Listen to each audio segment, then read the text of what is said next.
Olá, terceiro ano, tudo bem? Agora vamos estudar geografia, ok?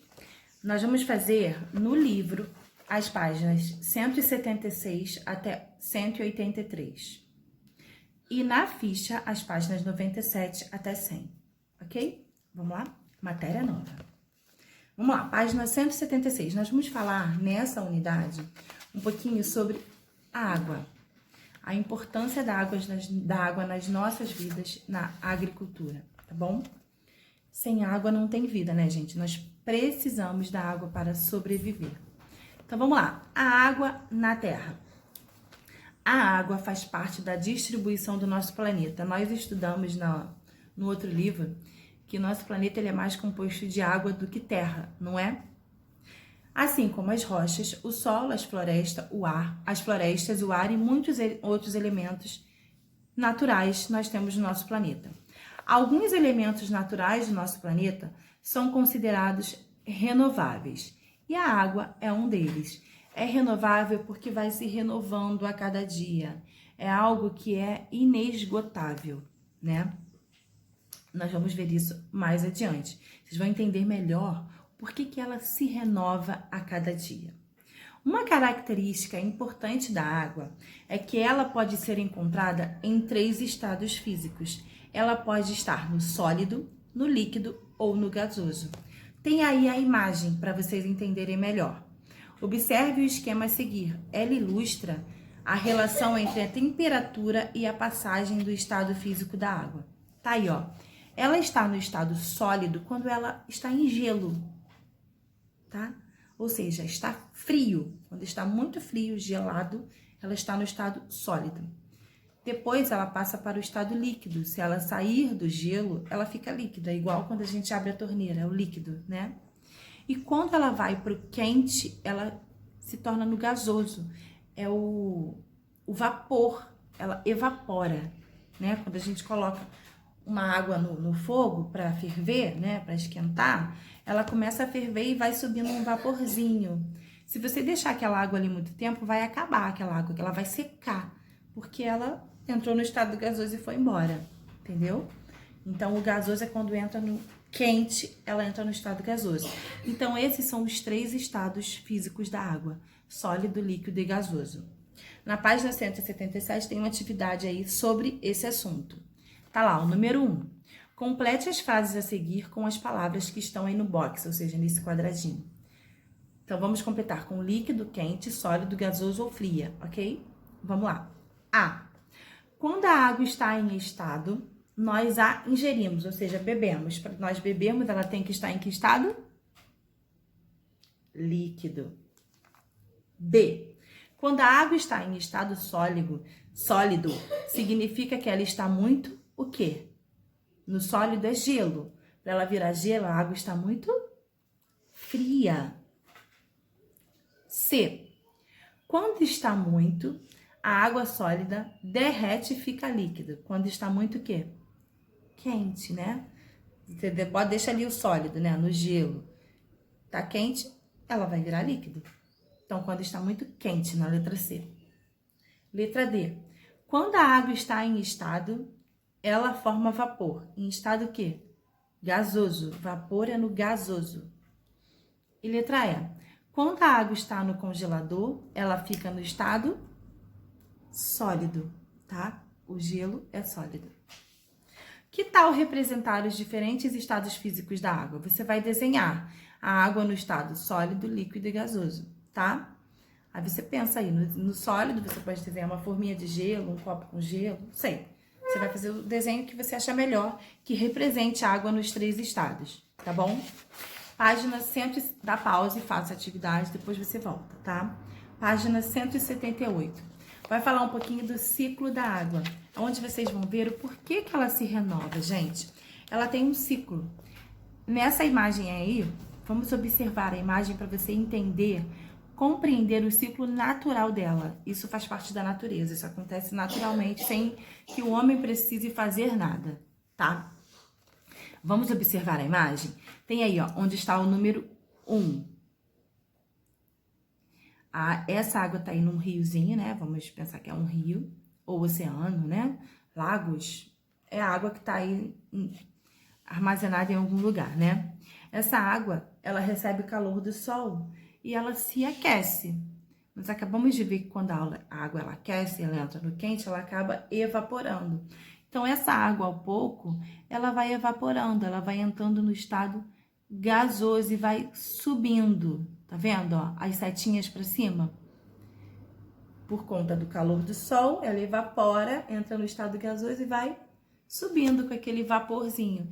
É um vaporzinho que nós não conseguimos nem ver, tá? Não é possível assim ver, mas acontece. A água ela vai subindo e ela vai para onde, gente? Para as nuvens. Tá vendo que ela tá indo em direção às nuvens? Se ela sobe, o que tem lá em cima? É o céu, são as nuvens. Aí ela fica lá armazenada nas nuvens. Aí, ó, número 2, agora vem o número 2.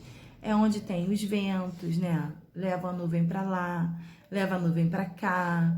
E esse ar, né, vai ficando aí em cima. Aí no número 3 é quando acontece a chuva. Aí a água ela cai na superfície, né? Na atmosfera. Ela sai lá de cima e cai na superfície, a chuva. Aí nós vamos ver no 4, que é para onde a água está indo. No 4, boa parte da água parece que está indo para os rios ou oceanos. No 5, nós vemos que a parte da água infiltra no solo. Mas conforme ela se infiltra no solo, ela também uma hora vai parar nos rios e oceanos. Tá vendo? Ou seja, toda a água que evaporou dos rios e oceanos, ela passou por esse ciclo, ficou nas nuvens, ficou lá um tempo, teve o vento, caiu de novo, né, na superfície e ela novamente voltou para os rios e oceanos, onde ela vai evaporar novamente, vai acontecer tudo de novo. Por isso que ela se renova, esse é o ciclo dela, tá bom? Aí agora sim, vamos ver aí embaixo, ó, esse copo d'água. Imagine que nesse copo está toda a água do mundo. Tem aí, ó. Toda a água do nosso planeta é potável, ou seja, é próprio para a utilização humana. Nós já estudamos sobre isso, né? Será que temos pouca ou muita água à nossa disposição? Em quais atividades do nosso dia a dia nós utilizamos a água? Nós já vimos essa questão da água, se toda a água que nós temos no planeta está para o nosso uso. Nesse copo aí, dá para ter uma noção e vocês já sabem dessa resposta, eu tenho certeza disso. Meu cabelo tá para cima aqui. Tem aí, ó, o copo d'água. Essa água mais forte, né, que tá num azul mais forte, é a quantidade de água doce do planeta. Essa toda que tá para baixo, num azul mais claro, é a quantidade de água salgada. Nós podemos utilizar a salgada em nosso dia a dia? Não. Então, nem toda a água que nós temos no planeta, ela serve para o nosso uso. Por isso que nós temos que cuidar, preservar a água. Porque as águas doces são as que nós podemos utilizar. Mas muitas vezes, onde tem água doce, é onde tem a poluição, que são nos rios, nos lagos, tem muita poluição. E essas águas acabam ficando inutilizáveis, porque estão poluídas. Então, é por isso que tem que ter o cuidado com as águas, tá? Então, vimos o ciclo da água. Esse ciclo acontece tanto com água salgada, quanto com água doce, tá bom? É o ciclo da água. Na página 179, nós vamos falar um pouquinho sobre os rios. Agora que conhecemos o ciclo da água, podemos concluir que esse recurso, ou seja, a água, é utilizada nas atividades humanas, né? Nós utilizamos muito a água. E a água, ela chega, né, pra gente através da precipitação. O que é precipitação, gente? Vocês sabem o que é, só tá num nome diferente, ó. Nome dado às formas em que a água retorna para a superfície terrestre. Ou seja, precipitação pode ser chuva, pode ser neve, pode ser granizo. É uma maneira como a água retorna. A neve também é água, né, gente? Vocês sabem disso, só que tá congeladinha, né? Então, são as maneiras como a água retorna para a superfície. Lá no ciclo, a gente viu que ela evapora. Uma hora ela vai retornar. Quando ela retorna, se chama precipitação. Pode ser a chuva, pode ser o granizo, pode ser a neve, tá bom? Só mudou o nome, ok? Então, gravou aí. Aí tem aí as imagens, ó. Formas de precipitação: granizo, neve e chuva. tá? Em regiões cobertas por vegetação, parte da água precipitada, ou seja, a água que cai, é absorvida pelas plantas e depois é liberada para a atmosfera, ou seja, vai evaporando novamente, onde se converte em nuvens e gera novas precipitações, é o ciclo da água. Já a água que não é absorvida pela vegetação pode tomar dois caminhos. Um desses caminhos é escorrer pela superfície, uma hora vai chegar nos rios, né? Formando os rios, e um outro caminho é infiltrar no solo. Nós também vimos ali na imagem do ciclo da água, né? Que a água pode ir direto para o rio ou ela infiltra no solo. Quando ela infiltra no solo, parte dela pode ir para o rio e parte dela vai para reservatórios subterrâneos que tem embaixo da superfície. Mas não é reservatório que você vai cavar aqui e você vai encontrar água, não. São reservatórios mais profundos, tá? Dessa maneira, os rios se originam em pontos chamados nascentes, quando a água subterrânea volta para a superfície e forma um pequeno rio. Vamos entender, ok? Nascente é onde o rio nasce. A água, ela foi para o subterrâneo, né? Ela tá lá embaixo. Tem reservatórios lá embaixo de água, mas a água, quando ela sobe, ela começa a brotar do solo, ali começa um pequeno rio. Onde começa um rio se chama nascente. O rio, ele tem partes. Nós vamos estudar isso daqui a pouco. Aí nessa imagem abaixo tem a nascente do Rio São Francisco. É localizada no estado de Minas Gerais. A água, gente, ela brota da rocha. Você vê aqui, ó, olha a plaquinha onde está a nascente do Rio São Francisco. São rochas. A água, ela vai minando ali daquela rocha e vai formando um rio, tá? Se você for numa cachoeira, você vê que a água, ela mina da rocha, ela vem de dentro da rocha, né? É a mesma coisa no rio. Então, a nascente é onde começa o rio. Virou para a página 180. Os rios maiores e mais extensos são chamados de rios principais, tá? Já os que fluem do principal, ou seja, que nasce do principal, ele já se chama afluente. Vamos entender o que é nascer do principal. Olha essa imagem aqui. Esse rio grandão é o principal. E esses pequenos são os afluentes. Vê que os afluentes, eles saem do principal, tá vendo? São rios menores que saem do rio principal. Então, o rio maior, ele é o principal, e os menores que saem dele são os afluentes, ok? Esse conjunto todo de rios é chamado rede de drenagem, tá? Viu aqui? Agora, olha o seu livro. Tem uma imagem aí que a gente vai fazer daqui a pouco, número 1. Tá vendo? A gente vê o rio grandão e tem os rios menores, tipo os bracinhos, né? Que são os afluentes. E o nome disso tudo junto se chama rede de drenagem. Tá aí, ó. As redes de drenagem são caminhos que levam a água das partes mais elevadas do relevo, ou seja, lá de cima de onde o rio nasce, até a sua foz. Foz, gente, é onde o rio termina, onde ele deságua, tá? É a foz, é lá embaixo. O rio nasce lá em cima e vem vindo. Rio. Lá embaixo, onde ele deságua, onde ele termina, se chama foz, ok? Aí agora tem essa imagem aí do número 1, onde nós vamos nomear cada parte, tá? De acordo com o que eu expliquei agora, tá bom? Então, ó, lembrando, lá onde ele nasce, a nascente, aí tem aquele rio maior, é o rio principal. Os rios menores são os afluentes e onde termina se chama foz. Vamos lá. Aí tem aí, ó, lá em cima, você vai escrever nascente. Que é esse quadradinho que tá embaixo. Aí depois tem esse rio grandão, você vai escrever rio principal, é o quadradinho do meio. Tem esse primeiro quadradinho, ó, vê que ele tá, a setinha dele tá no rio menor. Você vai escrever afluente. E lá no finalzinho é a foz, que é onde o rio termina. Número 2, escreva nas linhas a seguir uma breve definição de cada um desses nomes. Então, nascente é onde o rio nasce. Não é difícil. Rio principal é o rio maior da rede de drenagem. Só isso.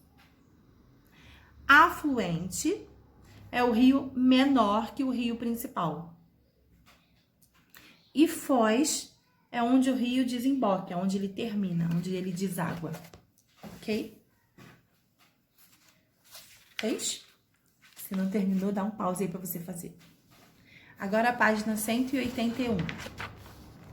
No Brasil, todos os rios principais, eles chegam no oceano. Ele vem, uma hora ele cai no oceano Atlântico. E cada um deles é responsável por drenar uma porção do território nacional, que é chamada região hidrográfica. Ou seja, cada rio, né, os rios, eles são responsáveis pela drenagem da região onde ele passa. E cada região tem o seu rio principal, tá? Aí, nesse mapa do Brasil, tá falando, ele tem várias cores. Cada cor dessa é uma região hidrográfica, tá? Região hidrográfica é o rio e os seus afluentes, tá bom? Cada região tem um rio ou mais de um rio que abastece aquela região, tá? Aí, ó, tem várias regiões hidrográficas. Esses coloridos não tá dividindo os estados não, tá, gente? Esses coloridos são as regiões hidrográficas. Tem a legenda falando de cada região.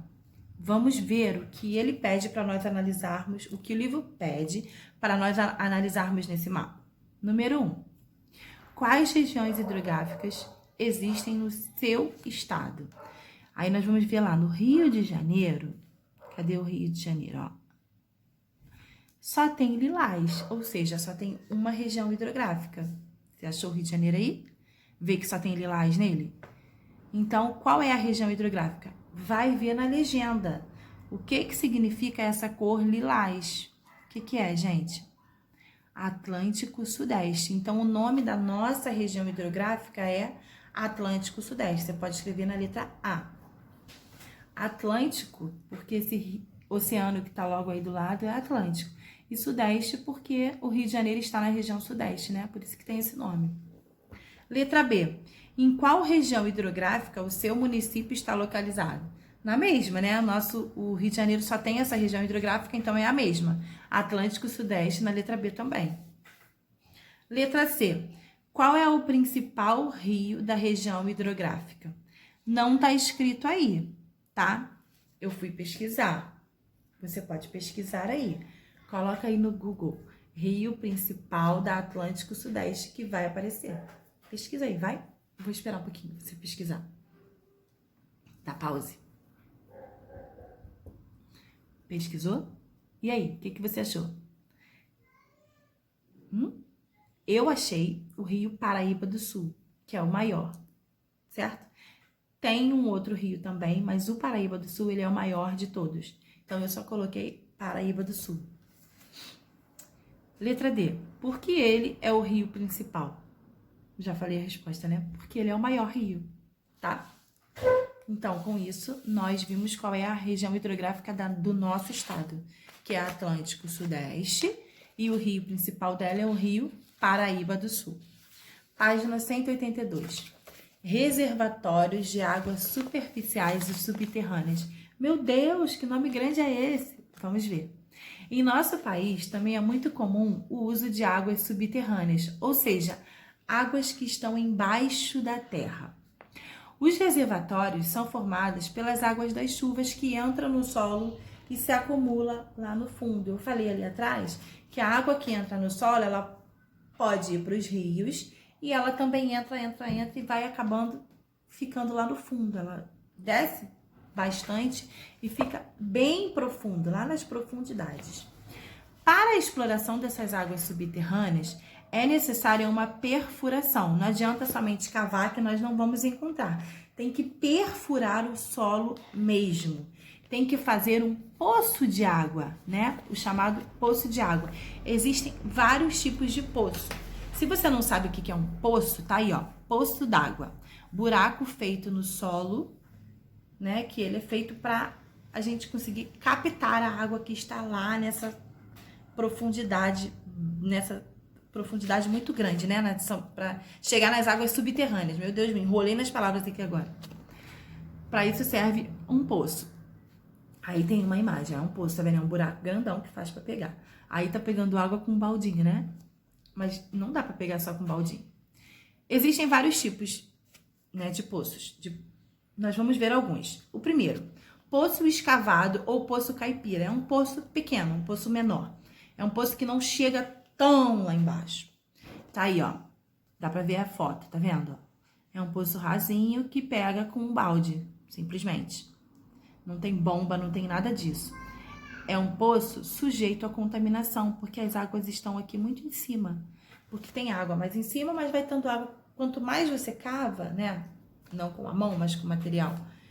Para isso, tem águas bem profundas. Então, esse é o primeiro poço que tem. O segundo poço é o poço ponteira ou semi-artesiano. Também feito na zona rural. E dá para fazer ele com ferramentas simples. Lá embaixo, ao invés de você puxar a água com o baldinho, você coloca uma bomba d'água lá embaixo. Você liga a bomba e a bomba vai puxar a água lá de baixo e vai jogar na tua caixa d'água. Esse é o segundo. O outro tipo de poço é o poço tubular ou o artesiano. É um poço já utilizado na zona urbana. Ele precisa de mais materiais para conseguir fazer, tá? Ele é um poço geralmente mais profundo e coloca uma tubulação, tá vendo aí? Você vê na imagem? Tá vendo? Essa tubulação é uma proteção para que não polua a água que vem lá de baixo. Conforme você puxa lá de baixo, ele vem dentro da tubulação e não vai poluir essa água, tá? Aí lá embaixo coloca uma bomba que vai puxar essa água e essa água vai vir por essa tubulação. E tem um outro tipo de poço que são os poços que são mais profundos, que tá aí nessa página seguinte, eu já tô falando, agora eu tô na página 183, que é a imagem que eu quero mostrar. Tá vendo? Que são águas mais profundas, né? Esse é o poço ideal, porque é o poço, quanto mais profundo está a água, mais pura, mais limpa ela está, entendeu? Então, esse último poço que tá aí na imagem, que é um poço que pode acontecer na zona urbana ou rural, só tem como fazer com máquinas, porque é muito profundo, tá? Depende do terreno. Esse terreno ele tem que ser propício para isso. Aí lá embaixo faz bota uma tubulação muito profunda que chega lá embaixo e bota uma bomba que vai puxar a sua água. Esses são os ideais, porque as águas vêm bem lá de baixo, então ela vem bem limpinha, tá bom? Com a lupa na mão, encontre uma pessoa que faça ou que já tenha feito uso de água extraída de um poço. Porque nós, né, na cidade, nós não utilizamos água de poço, né? Nós não precisamos disso porque a água chega na nossa torneira. Mas em muitos lugares, né, antigamente não tinha, e em muitos lugares na região rural também não tem. Eu não sei se eu já falei pra vocês que os meus pais, eles têm um sítio. Lá no sítio, né, não sei se você conhece alguém que você possa fazer essa pesquisa, mas eu posso ser esse alguém pra vocês. Lá no nosso sítio nós temos mais de um poço. Acho que são 3 que meu pai tem. E nós usamos água de poço lá. Agora, há pouco tempo, teve um problema com água. Vocês lembram que a gente tinha que comprar água, não podia beber qualquer água? Então, a gente aqui, meu pai levava esses galões grandões, levava pro sítio e enchia ele com as águas de lá. Porque a água de lá, ela é muito pura, é muito limpa, porque ela vem de um poço, o poço que tem lá, são 3, acho que são 3, eles são bem profundos. A água é muito limpa, é muito pura, gente.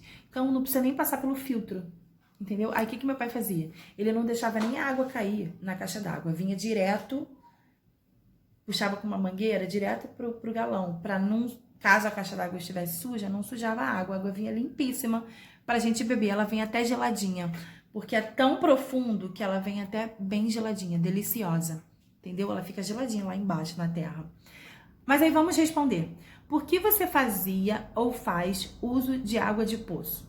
Lá nós fazemos uso de água de poço porque lá não chega não tem tubulação da cidade, nada disso, né? Então, foi a maneira que meu pai encontrou de conseguir água para dentro de casa, né?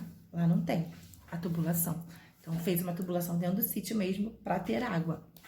Número 2. A água de poço é suficiente para o seu uso? Sim.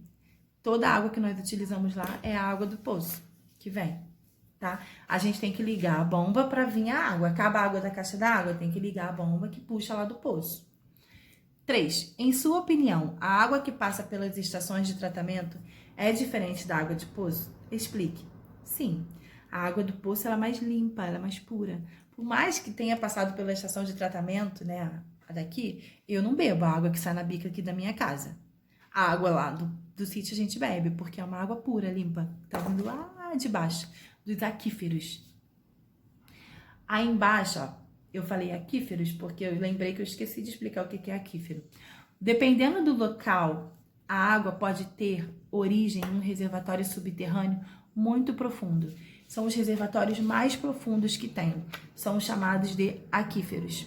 Os aquíferos são grandes reservas de água do lençol artesiano que estão localizadas em grandes profundidades. Por isso, são necessários muitos equipamentos para perfurar e tubulações para tirar a água do solo. Aí tem aí ó, a imagem, tá vendo? Os aquíferos estão bem lá embaixo.